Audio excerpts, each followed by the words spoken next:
Hi guys, today we are going to start with chapter 2 polynomials. Okay, let's do exercise 2.1.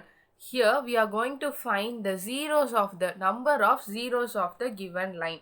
In the first question, you can see that this line never touches x-axis, which means there is no zeros for this line.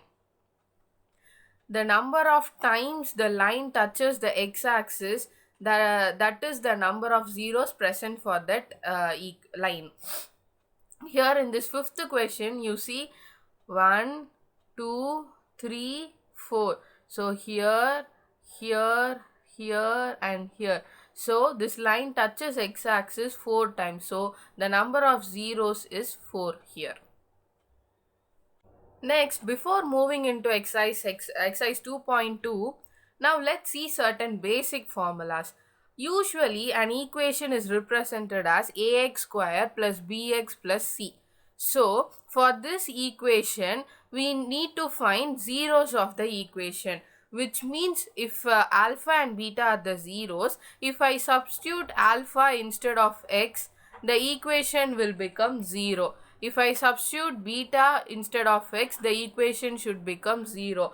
Only those numbers which makes the equation to be 0, that is when substituted instead of x and the answer is 0, these numbers are called zeros of that particular polynomial. So now we are going to see the relationship between the zeros of the polynomial and the equation.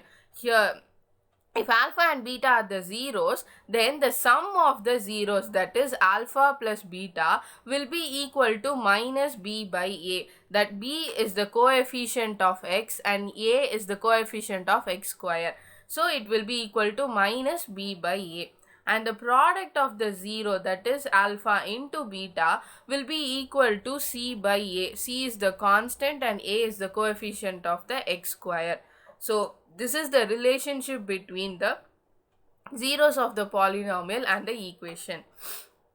Next is, if you don't know the equation but you know the zeros of the polynomial, you can form the equation by using this formula: x square minus sum of the zeros, that is alpha plus beta, into x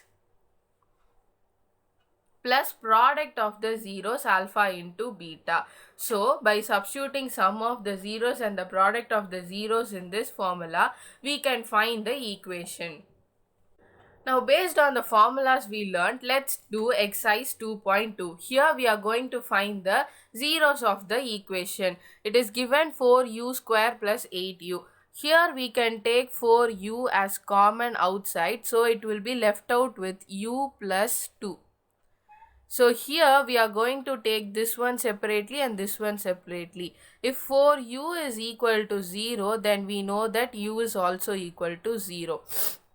If u plus 2 is equal to 0, by taking it separately, we are going to equate it to 0. So when u plus 2 is equal to 0, then we know that u will be equal to minus 2, because when plus 2 goes that side, it becomes minus 2.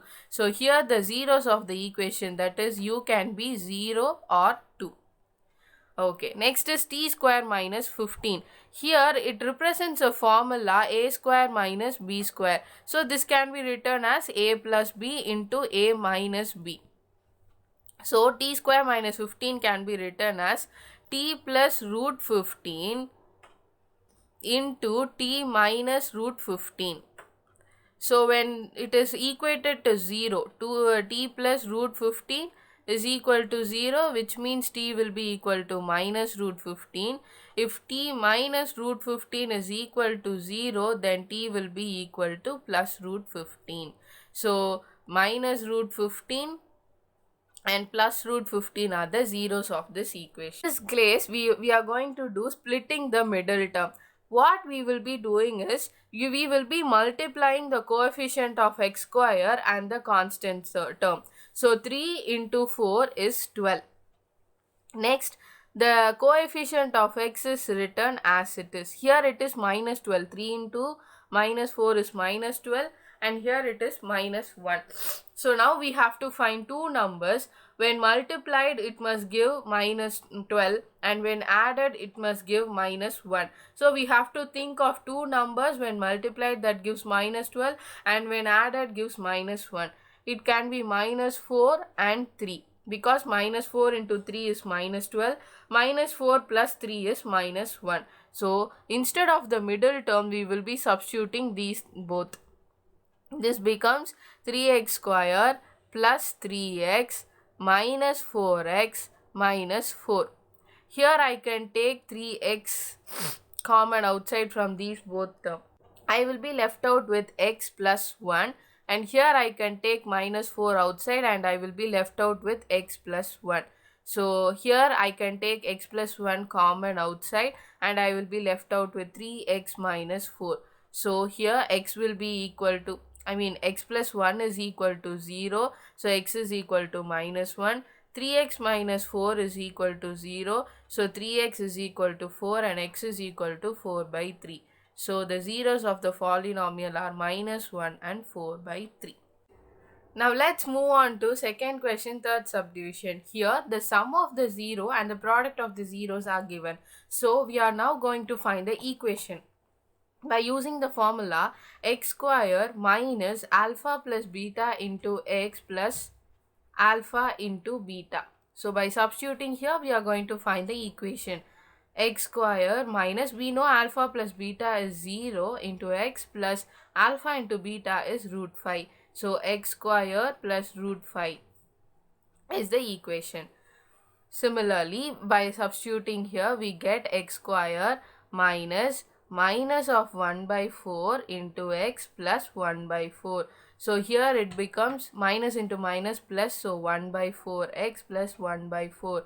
So when we take LCM it becomes 4x square plus x plus 1 divided by 4, but when it goes to that side it becomes 0, so we have to write the equation as 4x square plus x plus 1.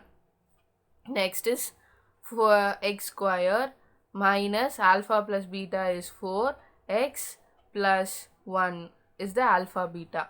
So that's all. This is the equation.